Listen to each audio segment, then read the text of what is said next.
Okay, um, so this class I'm going to cover about some of the work that we are currently doing, and like tomorrow, I will cover about like what are still some of the controversies that exist, some of the limitations of resting state, and perhaps like what could be future work.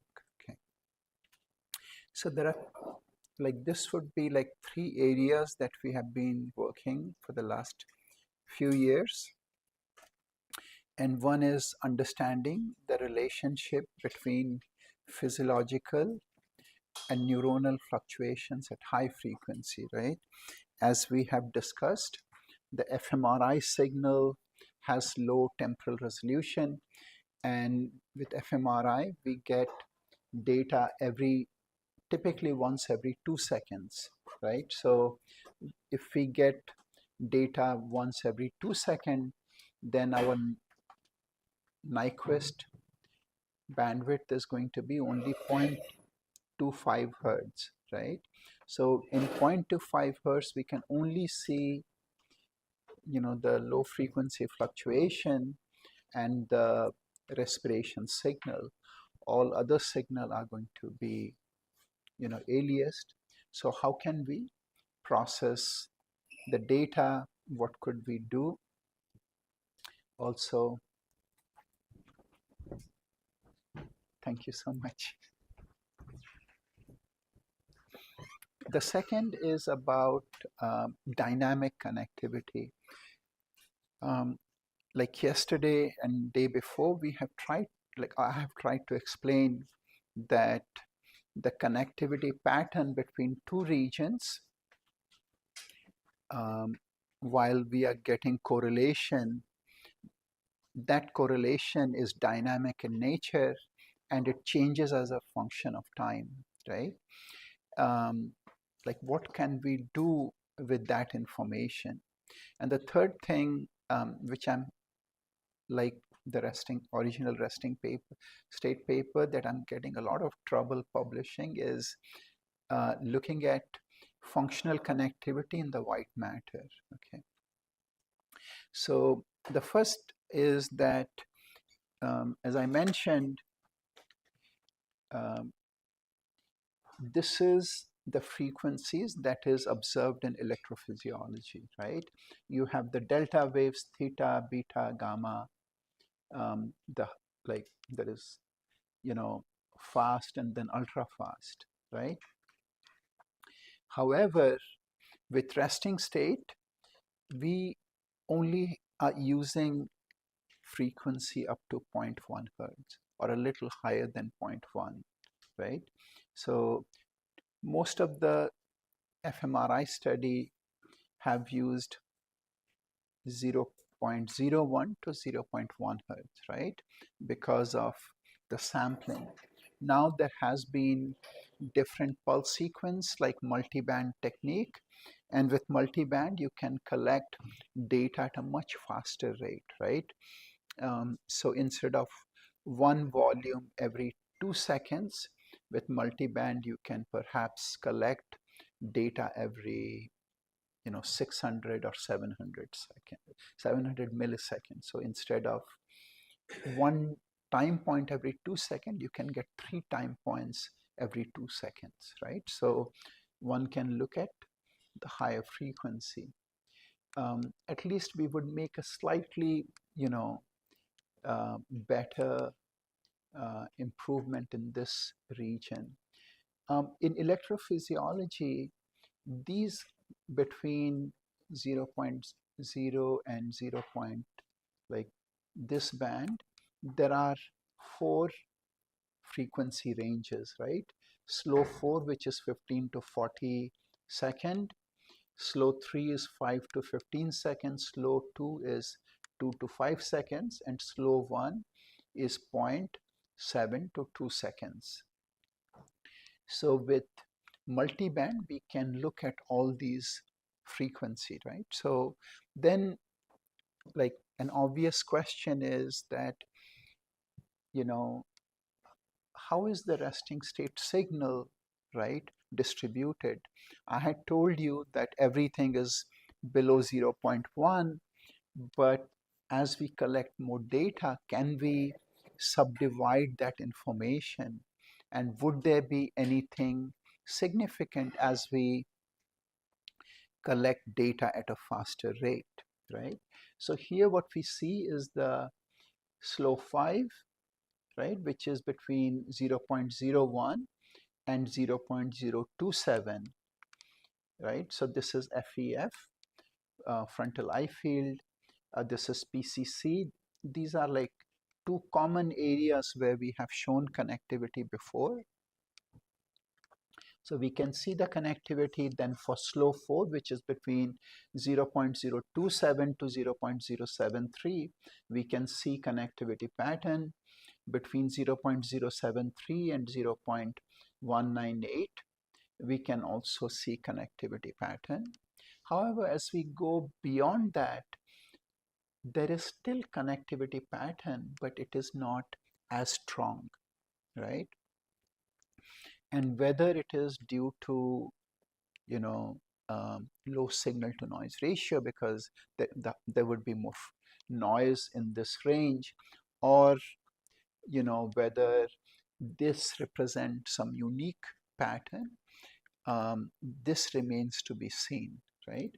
That's one issue. The other issue with this electrophysiological data is that if you look here, right, the range is between 0.01 to 0.027 here. So it was about 0.26 is the bandwidth, right? When you go to here, it is about 0.5. Here it is 0.12, right? So each band, the bandwidth doubles, right? So could that be a factor, right? So those things have to be seen, right? There are other ways to analyze it.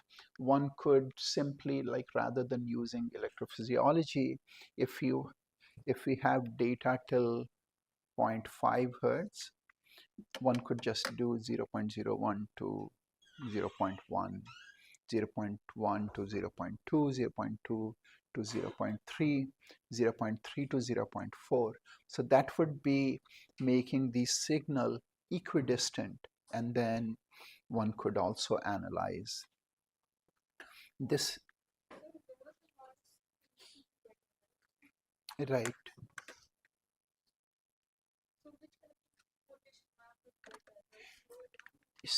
Uh, so this one is the high frequency, right? Yeah, that is the highest one, right? So I feel that this 3 is better because there is like similar correspondence between the 3.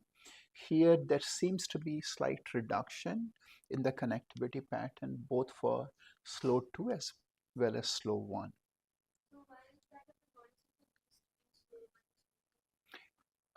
Noise is the least. No, the noise is higher here, right? Yeah, the noise here is higher, right? Because these are the higher frequency signal. This is a study where by uh, Fashua Lin, and where they showed is that while traditional fMRI looks at this one, right, the green signal, and using moving average filter, you can see the low frequency fluctuation and the respiration signal. What they have done is collected data. Can anyone tell how frequently they collected data for this data set? So this is 5 hertz. So how fast did they collect the data?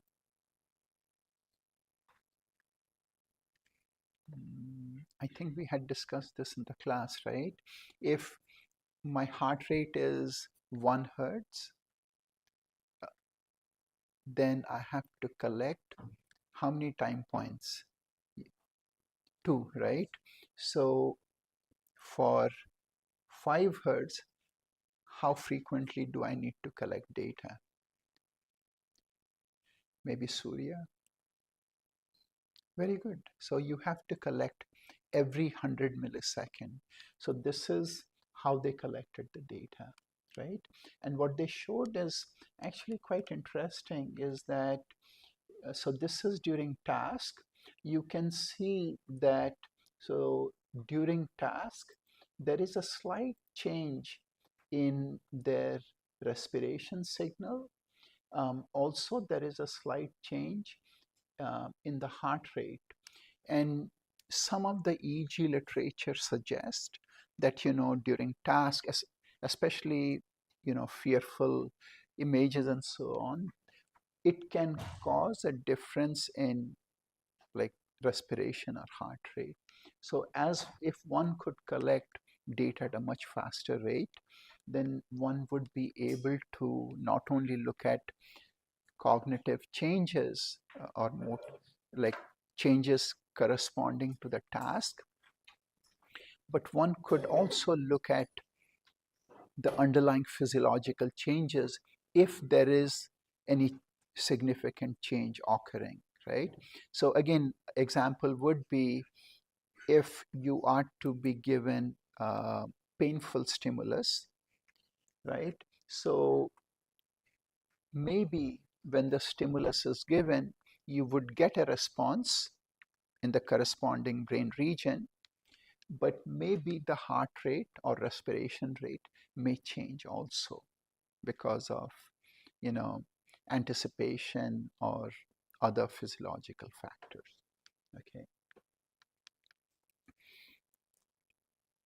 And with this data, what they did was they looked at it at 2 bandwidth between 0.01 to zero point 0.1 and at between 0.5 to zero point 0.8 hertz, right? And this is a very interesting way to analyze because the stimulus that they gave was at this range, right? So in some way, by doing this, what you can basically do is assuming the task response and the low frequency fluctuations that we observe are independent, then we can look at the connectivity, the resting state connectivity pattern, as well as the task pattern during the same scan, right? And one could see, does does the resting state pattern remain fixed or does it change with time with the in any way is it related to the task activity, right? So that is, and then here what they have also done is looked at like initial condition and then used frame wise, like this is using like 30 seconds window, this is for the rest, this is corresponding to like to this frequency, and then showing how there is a difference, right? This is using a window length of 60 seconds, showing this, and this is 120 seconds, right? And what they are saying is that maybe there is more phase variation in the connectivity pattern compared to the task pattern. But depending on how the stimulus was designed, this could be affected. But again, this is another way to analyze not just the resting state data, but also the task data, right? You can, if you have 10 data points every second, right, then if your stimulus is even 3 seconds, then you can see how these signal responses are evolving with time more finely, right, compared to when the data is collected every 2 seconds.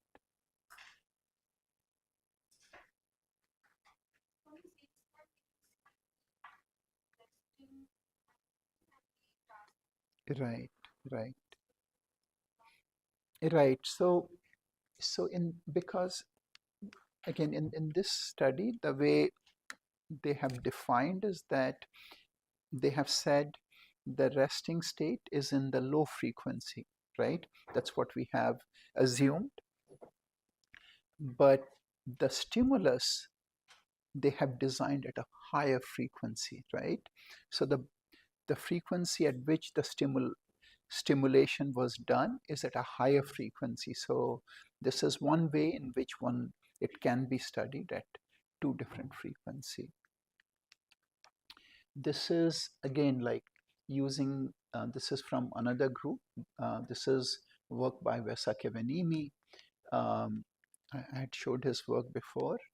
So here what they are doing is they are also collecting data at 100 millisecond sampling, right?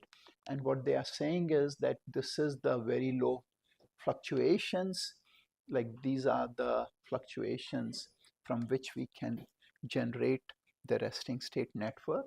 But what they are also saying is that one can look, you know, the changes in the brain corresponding to the respiration.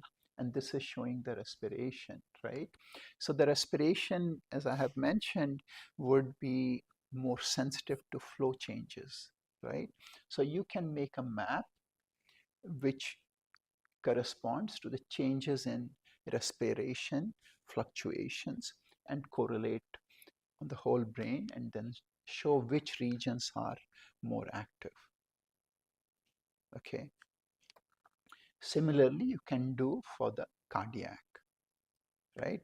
Currently, cardiac signal cannot be collected, right? Because we are collecting every 2 seconds while cardiac signal typically occurs 1 per second, right? So it would be aliased. By using this, we can also see how does the cardiac image look like. Okay. Right. So this is the resting state networks, right? So this is the low frequency between 0.01 to 0.1 hertz. Um, I should say there are some limitation of this method. Can anyone say what those limitation would be?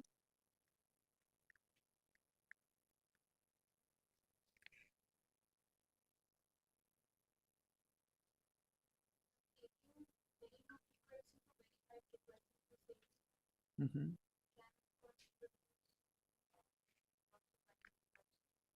Mm.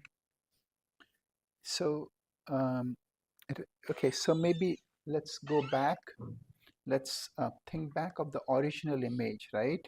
The perhaps the first image I had shown in this course was like anatomical image takes maybe 3 minutes to collect, 1 millimeter by 1 millimeter. The functional image collect we take anatomical is 1 millimeter by 1 millimeter, functional is 3 millimeter by 3 millimeter, and it takes about 2 seconds to collect. So the way they can collect 100 data in 100 millisecond is by using 4 by 4. So the spatial resolution is more blurry, right? So that is one of the challenges. So you don't have the spatial resolution of a data which is 2 second uh, sampling rate, right? So the data is looks more blurry, right?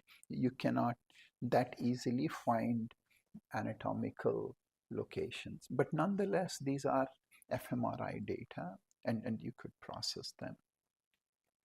Again, this is another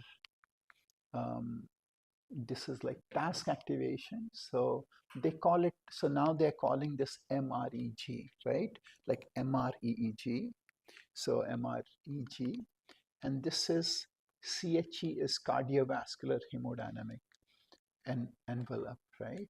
And what they are saying is that for some of the studies that they did, this is how the average bold signal looks like.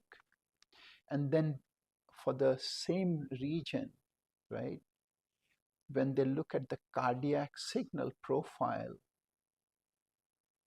it looks very similar to the task response.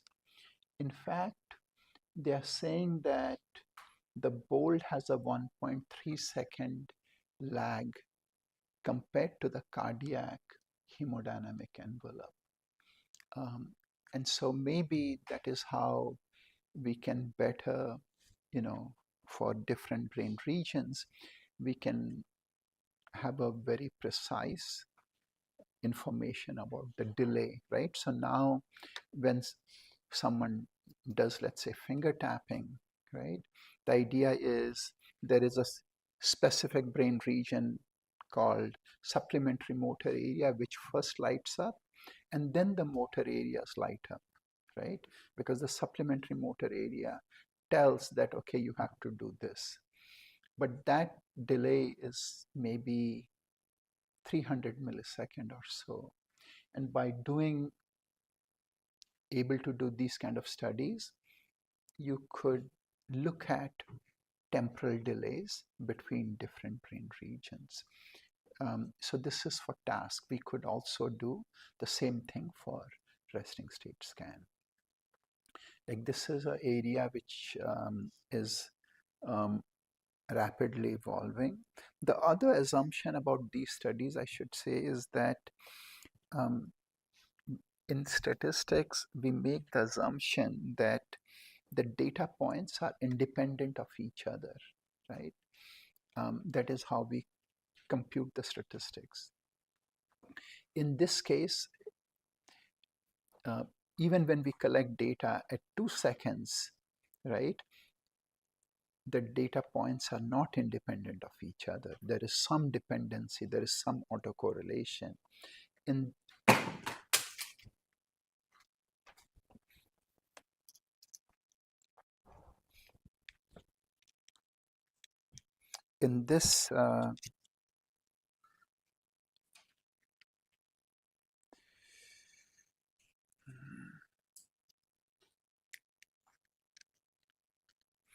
this data set, I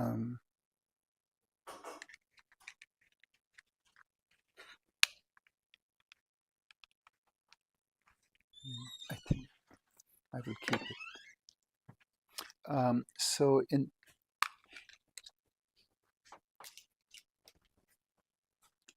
in this data set, that is certainly not the case, right? So there is a large temporal dependency, right? While in data set where the sampling rate is 2 seconds, maybe one data point would be dependent on the previous, or maybe one or two.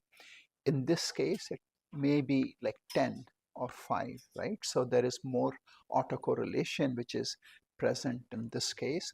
And again, like for fMRI, especially for task activation, the assumption is that each data points are independent of each other, which is not the case. And especially in this case,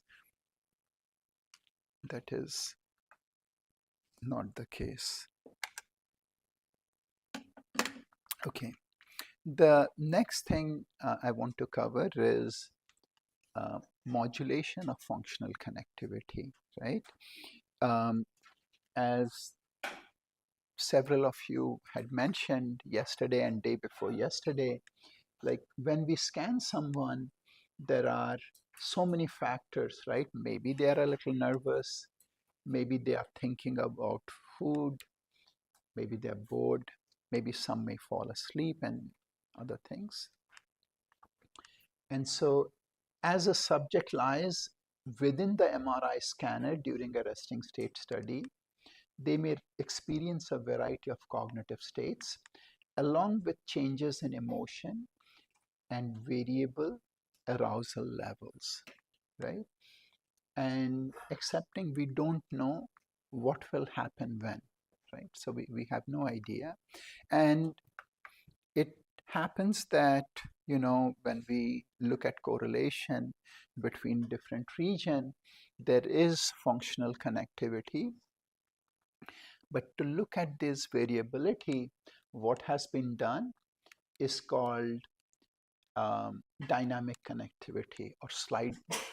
And the sliding window is the most commonly used approach, right? And one option is that you take one window of certain length, compute the correlation, then take the next window of the same length, compute the correlation, and then do it for the entire data set, right? So this is called segmented non-overlapping, right? So you can do that, and then you can find the values, and it will tell you how much variability there is in the data between two regions, right? The other option, maybe the more popular option, is that you take one region, then you have some overlap and go to the next one, keep the window the same, but shift it by a certain number of points, right? So if you had 500 time points, one option is you can keep the window length as 50, right? In one case, you start from 1 to 50, 51 to 100, 101 to 150, till you reach 500, right? So you would get 10, right? 10 blocks or 10 measures of connectivity.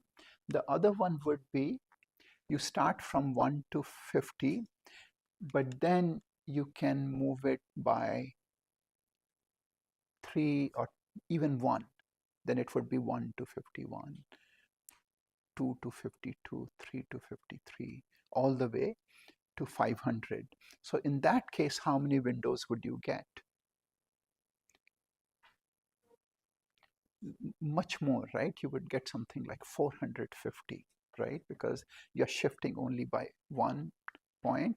So you can go all the way from 1 till 450 where it reaches the end, right? So when you plot 450, you can make like a nice looking plot like this one, right? And this is showing variation in functional connectivity between two regions, right? So to mention again, like if we were doing left and right motor cortex, we saw connectivity. In this case, the previous approach, you took 500 data points from the left motor cortex, 500 data point from the right motor cortex, you did correlation, you got one value, right? By using dynamic connectivity, using non-overlapping, you would get 20 correlation values, right? Because they are non-overlapping between left and right motor cortex. And by using overlapping, you would get 450 correlation values, right? So now that you have, let's say 450, you can also look at this profile. How do they look? Is it flat? Does it change a lot? So you can look at not just the mean and the variance, right? So what should be an ideal window length? Any guesses?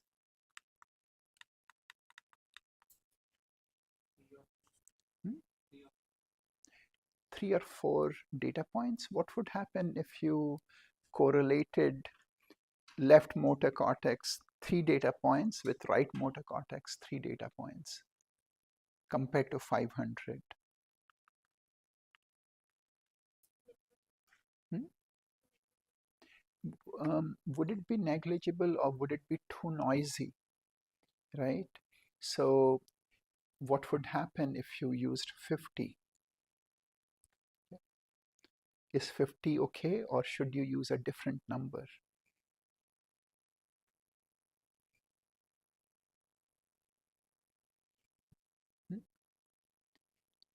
So no one really knows the answer, right?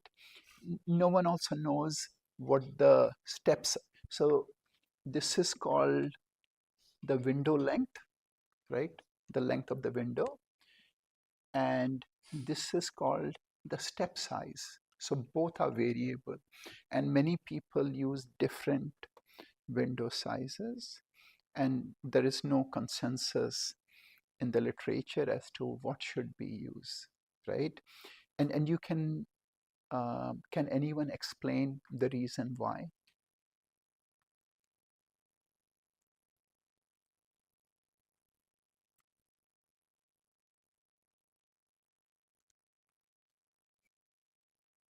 What is the trade-off as you change the window size? What would be the trade-off? You are doing machine learning, you should be able to say.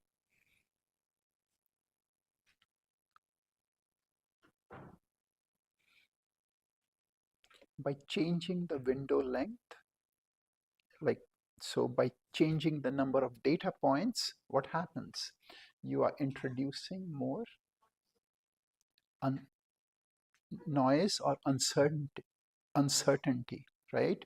So that is the trade-off, right? So if I use only 30 data points, I'm introducing more uncertainty. But if I used, let's say, 100 data points, because each one is 100 data points, um, I don't have much temporal information, right? Because if we use this approach, I find something between 1 and 100, 100, 1 and 200, right? So I only now have 5 measures for the whole data set, right? My estimates are better, but my number of observation is less. If I reduce to 50, my number of observation is 10. However, my estimations are noisier, right? Did I explain properly? How would you explain? How would you explain it in machine learning?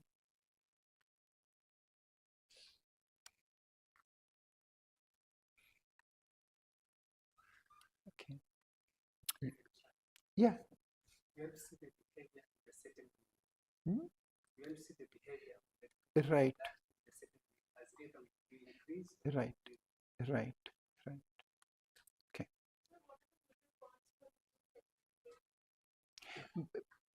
There is no cons like non-overlapping, you mean?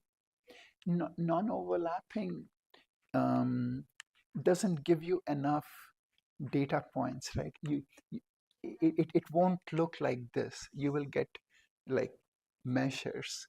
And while I feel that this is a better approach because this is like redundant data, right? You only have, if your step size is 1, between first and the second one, you're only adding one bit of one data point, right?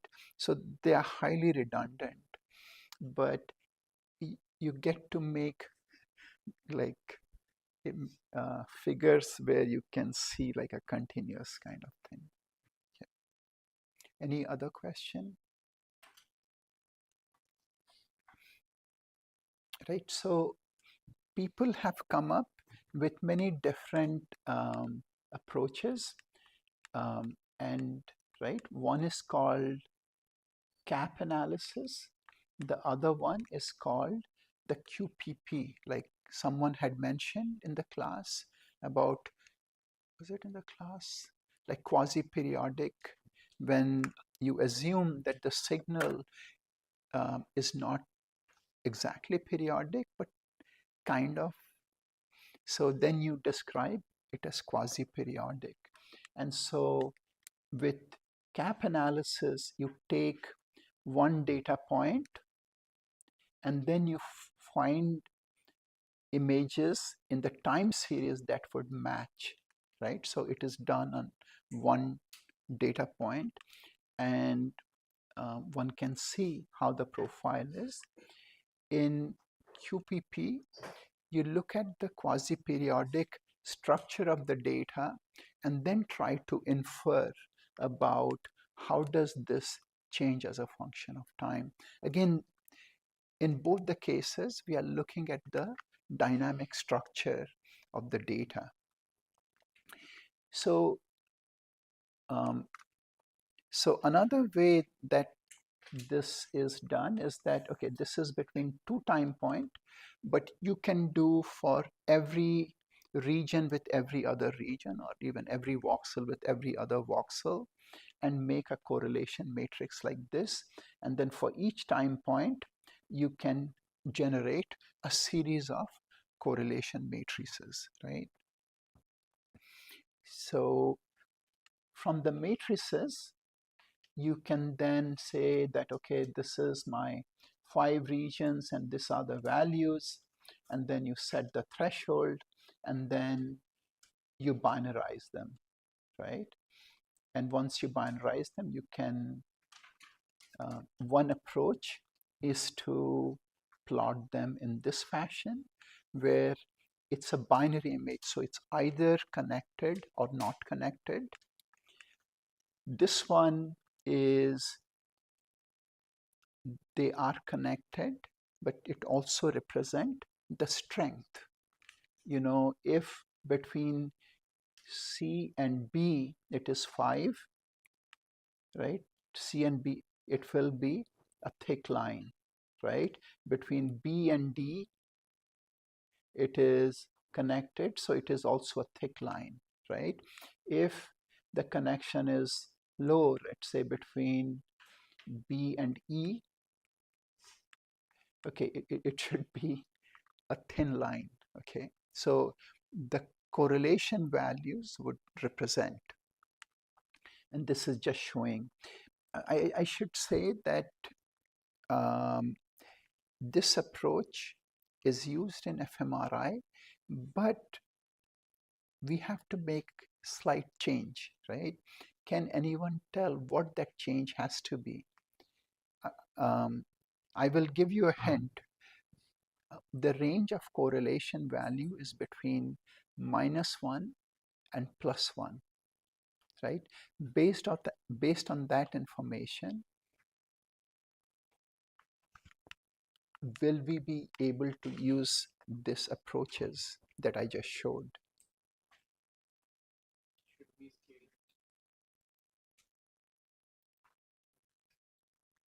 Anyone?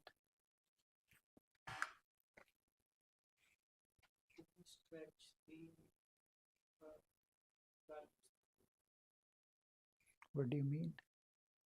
Since it's between -1 and 1, for us to do the threshold. Well, the first problem is that in here, right, in typical graph theory, it is all positive number, right? -1 still has functional meaning, right? But in graph theory, we don't know what to do with -1. So one approach people have used is to take only absolute values.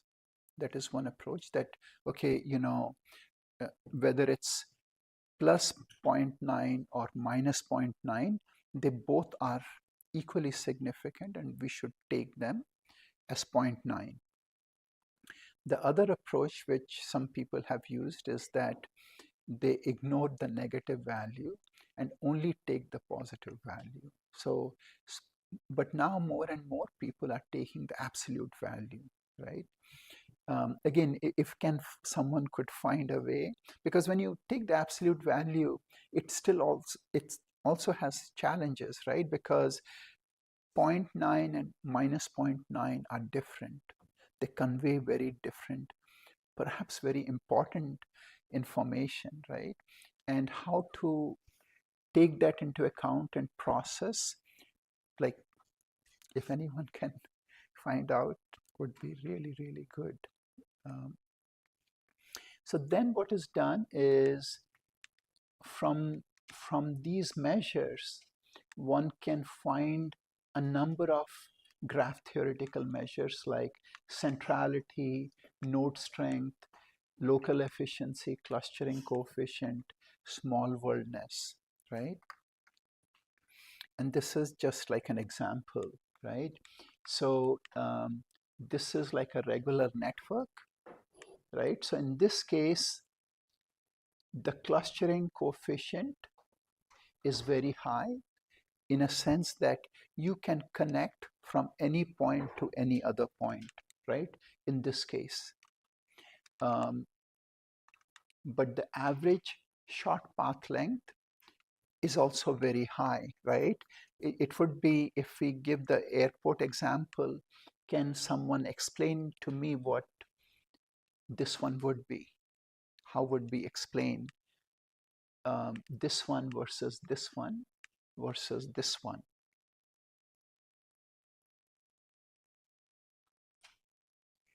So let's say these are different cities in India, right? So what it means is that there would be, let's say, one flight from Allahabad to Banaras. There can be multiple flights, but to go to, let's say, um, if this is Allahabad to Banaras and this is Banaras to Delhi, the only way you can come to Banaras is either through Delhi or through Allahabad. No other way, right? It is not very efficient, right? Although you can go to from one point to any other point, like, but there is very little cross connection between them, right? And the problem with this is, let's say, for some reason, the Banaras airport was closed down, right? Then you cannot go if you are, you know, either here and you want to go that side, or from here if you want to go to this side. This one is called a small world network. And the idea here is, can anyone explain? So, so these are, you can think of as a hub, right? So there are a few hubs, right? Maybe this one is Delhi, and maybe this one is Bombay, right? So then what we are doing is, it's like you can still go from one point to the other point, but even if one is closed down, then you can go through the other ways, right? So this is called small world network. And this one is called random network, that, there are many other connections. And typically, this is very expensive, right? Because like there are so many, you have to have so many connection between different locations, right? So this one is something which is more commonly used, right? Either through for airports, or also through, the other example would be your communication network, like, or internet network, like there is Google, Amazon, and a few others, which are the major hubs, right? So any, like, those are the ones you go through. So as long as they are resilient, you can go to other sites without much trouble, right? So similarly,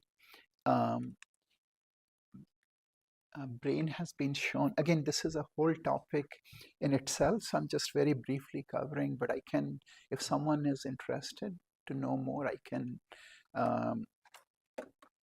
cover later. So also, because like tomorrow I'm going to cover different, like, controversies and areas, if there is some topic that you would like to be covered, please let me know, then I can add those tonight. Okay. So with graph theory, what you can do is, this is time varying functional connectivity, right? So you can use this window to make like this, and then you can do whole brain connectivity, and from that we can find different connectivity pattern. Also, we can look at from this, we can, using k-means clustering, we can find different states, right? As I mentioned about, like in EEG, there is microstates. By doing this, what has been shown is that there are about 7 states, right? Sometimes the interpretation of that is a little difficult because we are looking at correlation matrices. But the idea is that when you take healthy subjects, you get like 7 different states, and you can analyze disease states and find differences between these networks, right? Again, so the other way we can do is we do group ICA to find, let's say, different network. Then for each of these networks, we do window-based correlation, right? Then we do like time frequency analysis. And then from that, we can look at the profile, right? And from that, we can generate maps like this, right? From which we can say, this is connected to this, while in this case, they are connected like this, right? Again, in this case, we don't have to make the assumption that which we make in ICA that each network is independent of the other one, right? Here we are looking at the graph theoretical approaches and looking at different regions and saying that, okay, this region and this region are connected. And this is how the dynamic connectivity pattern is, right? And again, we have like these correlation matrices. DFC is dynamic functional connectivity. Some call it dynamic, some call it time varying, but it means the same. And then you can generate how the connections are for different brain state, right? For different brain regions, the connection is like this for state 1. For state 5, the connection is this. And this is how the correlation look like. And then what you can do is you can show between, let's say, healthy control versus schizophrenia. This is work by Vince Calhoun, who has shown that by using these kind of analysis, you can show differences in healthy control versus schizophrenia. And so red is where healthy control connection is greater than schizophrenia. Yellow where healthy control is lesser than schizophrenia, and so on. So you can make these like profile, right? So what we were interested, so I think just this is restating what I covered. So what we were interested is that when you have 2 regions which are connected, could it be that there is something unique between them? Or could it be that there is a third region which is influencing the connectivity? So if there is dynamic connectivity between these two, could it be that something which is between this, or could it be that there is a third region which is influencing the connectivity profile, right? So whether they have some functional significance. So the question we ask is, are modulatory interaction present in resting state? That can one region affect the connection between other 2 regions? Second is, like, is there any modularity interaction between default mode and task positive network? And finally, whether modulatory interactions are modulated by task demand, right? So in this case, we used default mode network as our third region, right? So our hypothesis that default mode is affecting the correlation between PCC and MPFC, right? So that is the region where Katie Chang first showed that there is dynamic connectivity. And so basically what we show is that the task positive network, right? This is first on one data set we tested, and then on a second data set, this is the replication data we tested, and then what we found is that you know that task positive network influenced the connection between PCC and MPFC. And while it is known that task positive network influences the default mode network, we show that the connection between PCC and MPFC is influenced by the task positive network.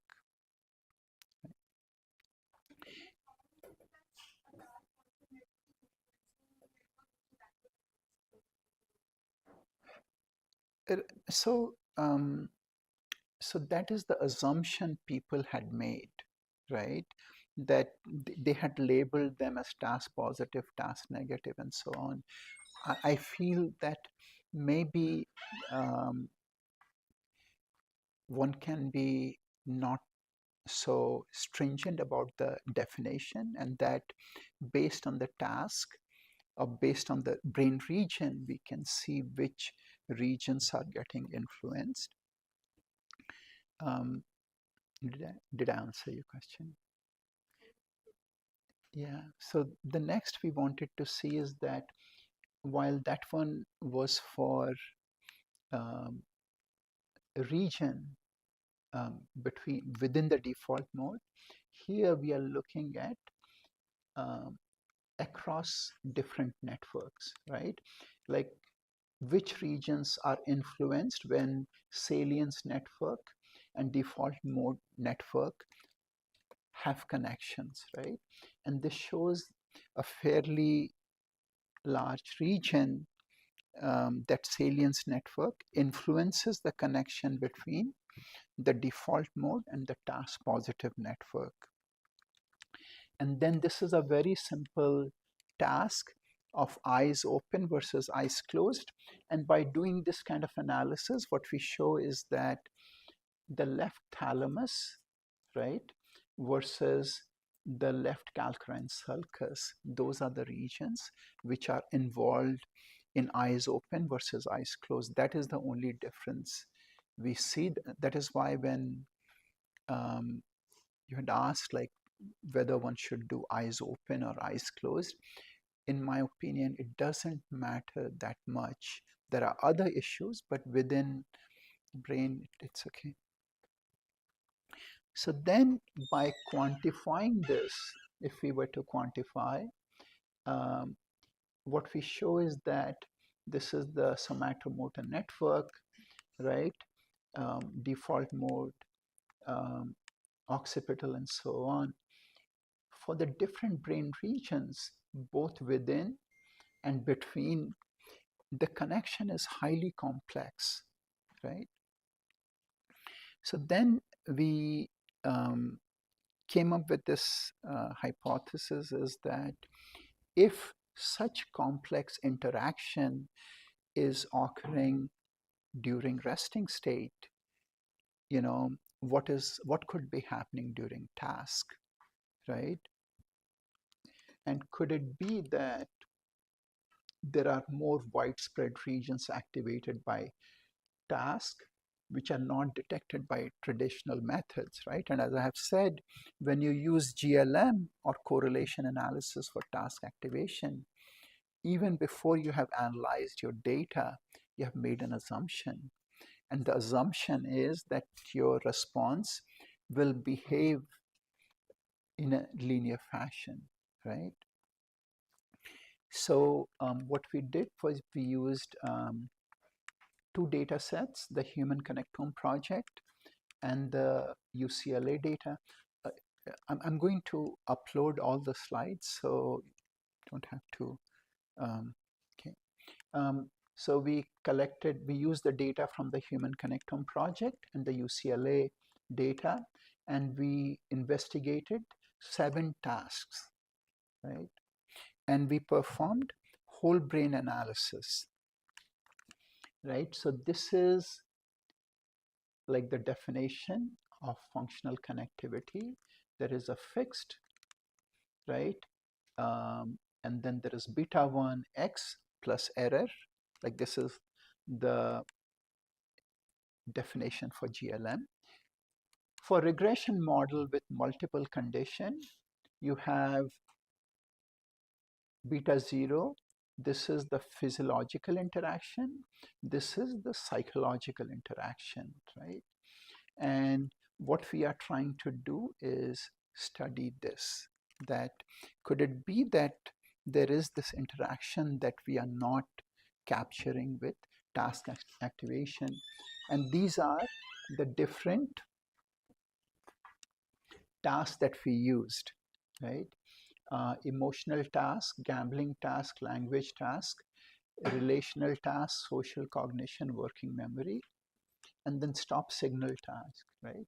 So all this is from the Human Connectome project, but because Human Connectome project did not have like a event related task, we used the UCLA data, right, which was a stop signal task. And so what we get is the responses for different tasks using GLM, right? Just to see how they look. This is almost how the results was published for task activation for the Human Connectome data, right? So now looking at the interaction. So this is task independent connectivity, task modulated connectivity, and then thresholded task modulated connectivity, right? And these are cerebellar, singular ocular, default mode, frontoparietal, occipital, sensory motor, and emotional, right? So these are the tasks. So because if we made a distribution, the distribution for each of this would be different. So we cannot plot, or it would be too much to plot all the connections. So we used a threshold to show only the significant connections, right? So for the first one, we show something like this. For the language task, the red shows activated region and blue shows deactivated or like negative region, like it has a negative connectivity, okay? And what we find for each of these tasks is that the number of associated region seems to be very large and not like a small activation region. And when we plot them, right, this is for the social cognition task. This is increased connectivity, like increased hubs, activated, non-activated, deactivated, right? So there's a lot of activity, both positive and negative, right? And we can display them in this fashion also. Again, like for language tasks, there is a lot of connectivity for social cognition task, working memory, stop signal task, and we can display in many different ways. Again, the point is that there is widespread connectivity changes, both increased and decreased connectivity, and the relationship between task modulated and regional activation is not so clear. Also, co-activation does not necessarily imply increased connectivity. Also, reduced connectivity may play an important role in task, right? So one of the uh, maybe another way to describe is that there is always this question that, you know, when you perform a task, there is an increase in blood flow, and specific regions get activated.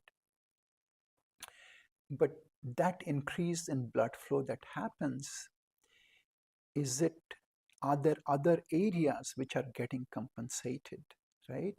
Are other areas where the blood flow is slightly reduced because it has to supply more, right? And again, I don't think we can clearly answer that question, but at least it suggests that the task response is more complex than what we get using, correlation analysis or t-test, right? Maybe they are the first initial way to analyze the data. One drawback of the study is that we need a lot of data, right? For us to get these results, we had to use like 100 subject from the human connectome, which is very high quality data. I haven't shown, but we also have analyzed data from schizophrenia, like because UCLA data had schizophrenic, and we see differences in these connectivity pattern between healthy control and schizophrenia, suggesting that there is something functional information that can be gained by using these kind of analysis. Any question?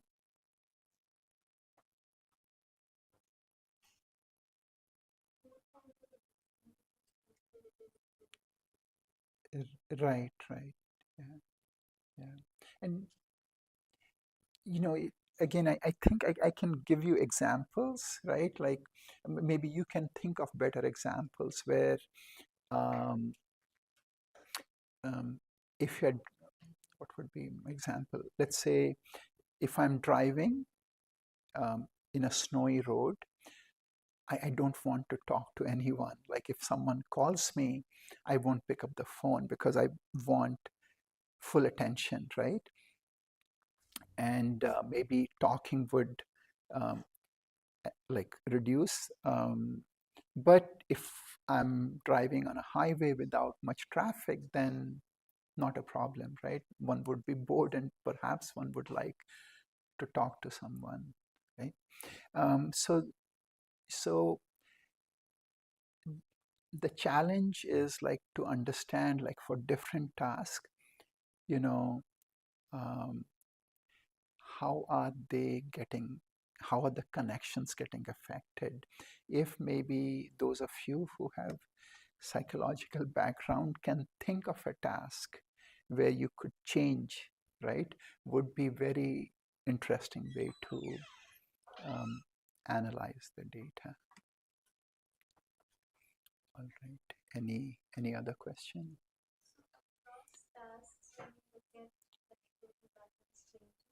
Yeah.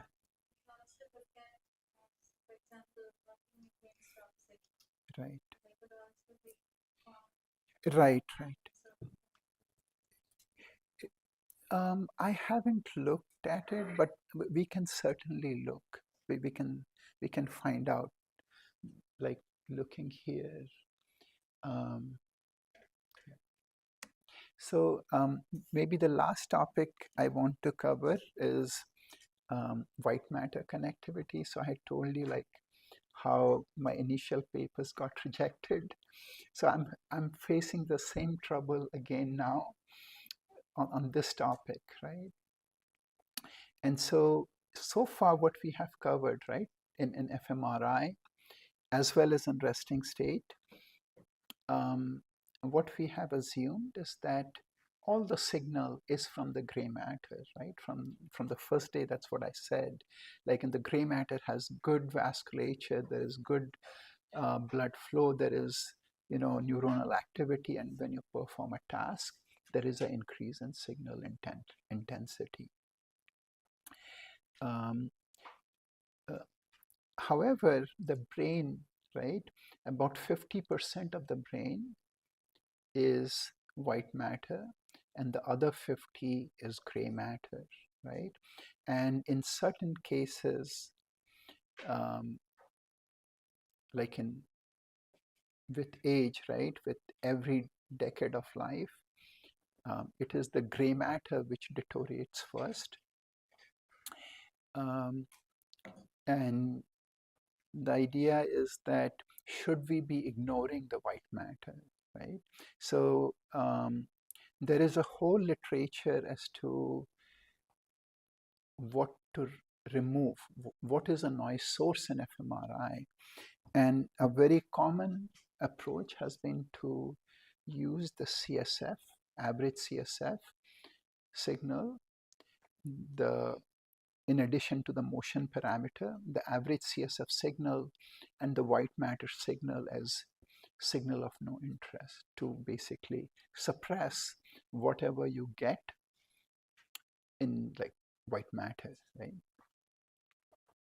However, there is a literature by Judy Gorlick where they showed that for some studies, for some activation study called the Sperry test, you get activation in the corpus callosum, which is in the white matter.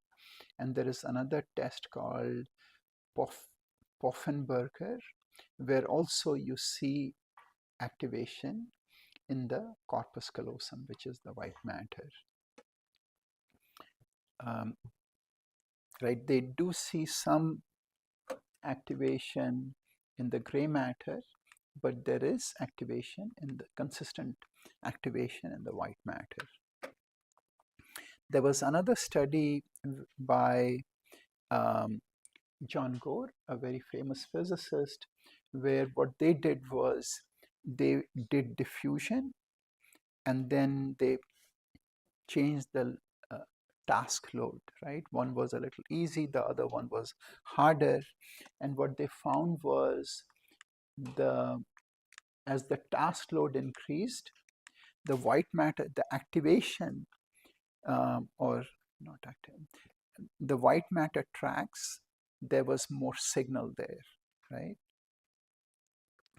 And another paper by Michael Pierce showed that you could do clustering to look at these changes. So what we did was, we took data from the Human Connectome project and focused on the white matter, focused on the corpus callosum, which is the largest white matter track, right? And we took, basically the way we did was we took every voxel from the corpus callosum, correlated with every voxel in the white matter in the brain, and then did a k-means clustering, right? And when we did the k-means clustering, what we found was that we could identify a left prefrontal white matter functional network, and that this correlated to this region of the corpus callosum. Similarly, we could identify a tempofrontal white matter functional network, which showed up here, right? And similarly, a number of other networks, right? So first, we could find white matter networks in the brain. Secondly, these happen to correlate to specific part of the corpus callosum. Because we were using Human Connectome data, they have another scan, right? They have they have actually 4 resting state scan, but we used another resting state scan which was collected on a separate day and then reanalyzed the data in an identical fashion. And what we found was that during the second run, this region correlated with this. So the spatial overlap was good, right? I would say like very good, like yellow, green, purple, they match quite well, right? Again, this would suggest, again, this is using about 200 subject across 2 different days. And the fact that we are seeing such good correspondence suggests that, these networks are real, and then we can use to identify different networks in the white matter, right? So this paper got rejected 5 times. so, so because we have DTI for the Human Connectome project, we could do the DTI, right? The corpus callosum has been very well characterized using DTI. And then we saw how does, like, we matched with the previous figure, which, right, from this figure, we matched like this network with the first DTI network, this one for the second one, the third, and so on, right? And what this shows is the overlap between the DTI and the functional connectivity map. Okay, so the red is the overlap in the functional connectivity, resting state functional connectivity and DTI. So in this case, not all the DTI tracks overlap exactly with the functional connectivity map, but for many of them, they overlap quite significantly. And I still don't know whether the difference is due to some noise issue or partial voluming or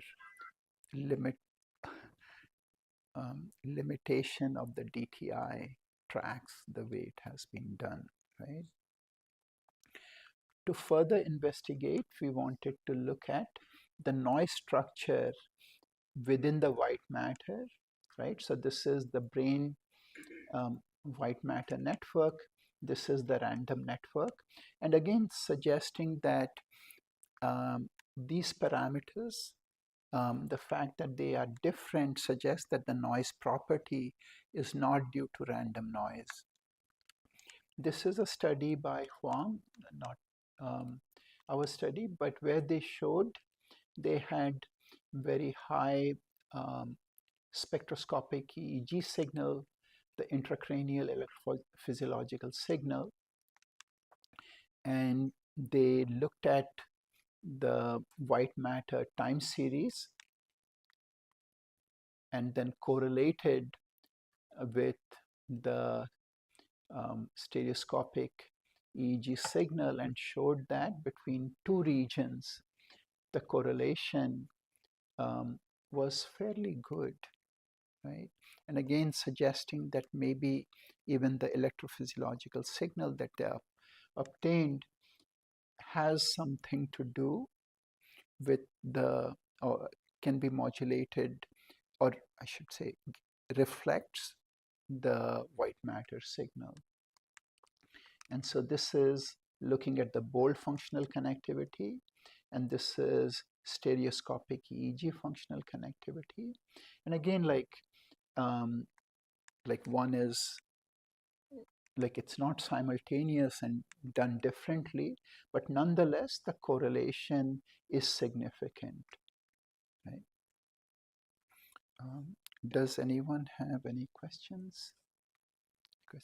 I'm going to talk about Alzheimer's later today, so this is just showing homotopic differences between normal control, like mild MCI and MCI, and showing some of the differences in the white matter. And again, this is in the middle occipital white matter region, showing that this is healthy control MCI and very mild MCI, to show that there is a difference in this pattern and that it can be used. This one is using clustering coefficient for different regions with gray matter, also using white matter. And again, the point is not to say that you should not use gray matter, but the point is to say that you should use gray matter because that's where most of the signal is, but also use the white matter because you're getting this signal for free. It's additional analysis, but by analyzing perhaps with machine learning and other method, you could improve your accuracy by combining everything. Also, I have like a very good student called Pratik. So he has developed this toolbox called YFun. It was released, I think, this year. And so it does like pre-processing, it does gray matter functional network creation, and then Atlas, as well as region of interest based analysis. It can also do statistical testing of functional connectivity, right? So this is the processing pipeline that is used, like fMRI data, anatomical data. It will do the segmentation, co-registration. It will identify CSF voxels from anatomical image and extract CSF signal from resting state signal, right? And we can do the regression. This is the motion parameter. If you want filtering, it will do it.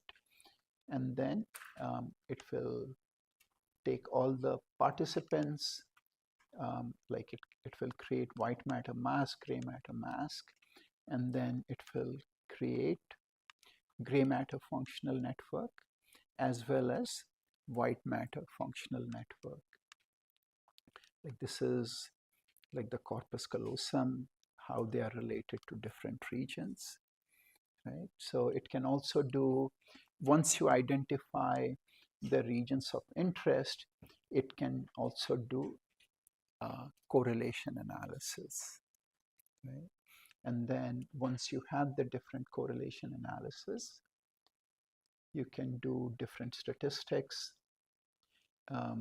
with different parameters of interest, and then you can use test for multiple comparison.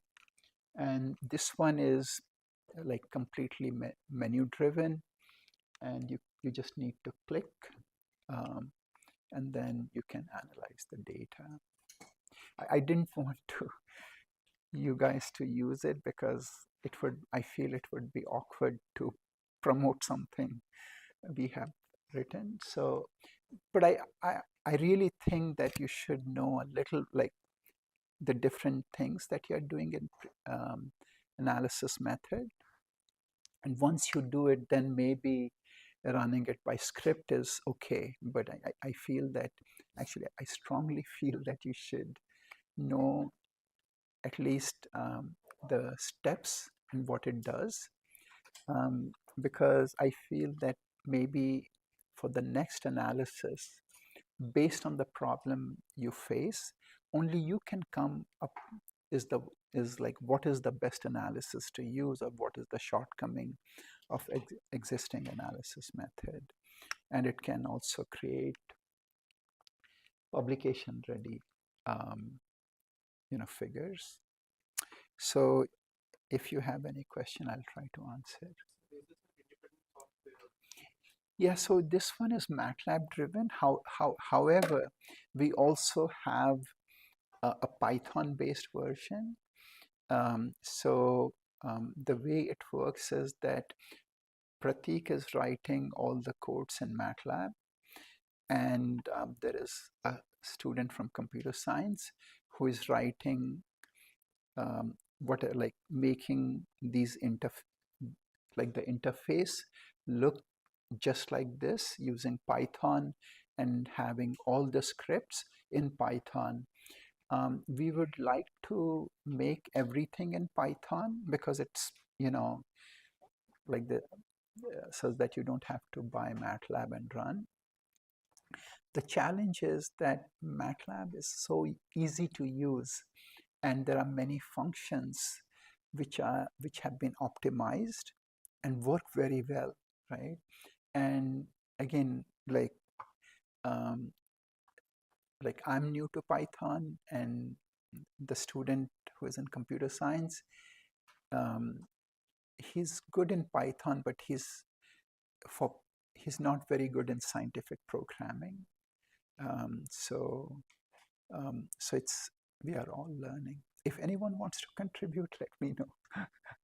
It's like it's all in GitHub, right? So if you want, um, we will be very happy if you also give feedback, even for the MATLAB one. If you can crash it, I will buy you chocolate. You know. Okay, I'll try to answer any question you have. Yeah.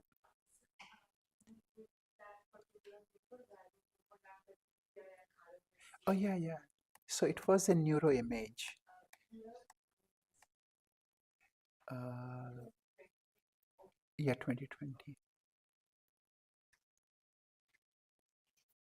Yeah, so I should have maybe, I thought I would, um, I'm underestimating, or I'm overestimating my time.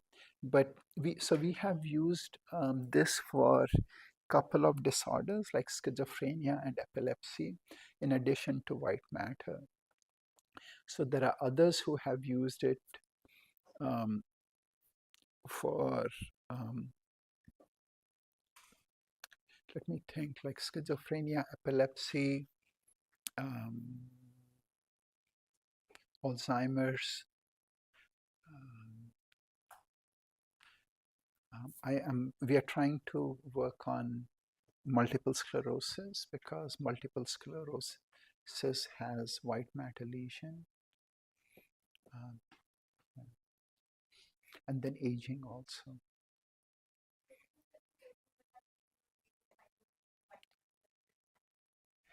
Uh, mm, I can show you. Let me just see. I can show you later. There is so with so what we are trying. I can tell you. So what we are trying to do is look at the developmental, like so from um, the age range we are using is from 18 to 80, very similar to yours. So what we want to know is that, like with aging, the gradient, the gray matter networks become weaker, right? But the gray matter volume also goes down, right? By 0.1 with every decade of life. But the white matter is not as, it doesn't like deteriorate as fast. So what we want to know is that what is happening to the white matter functional network? Are they more resilient than the gray matter? And if that is the case,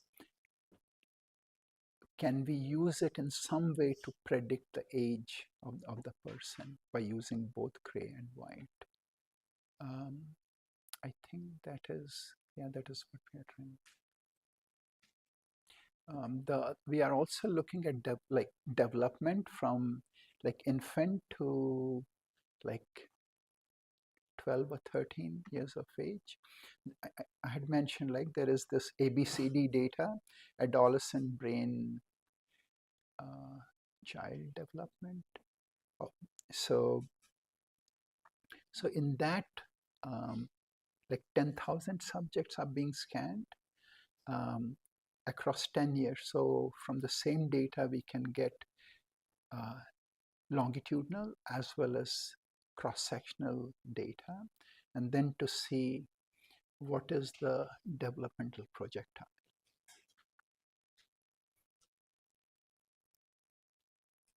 Any other question? Okay.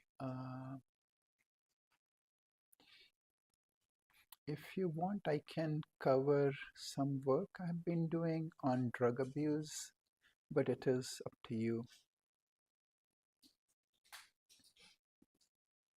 Maybe I should just stop, right? Okay, no problem. Maybe tomorrow I can cover some.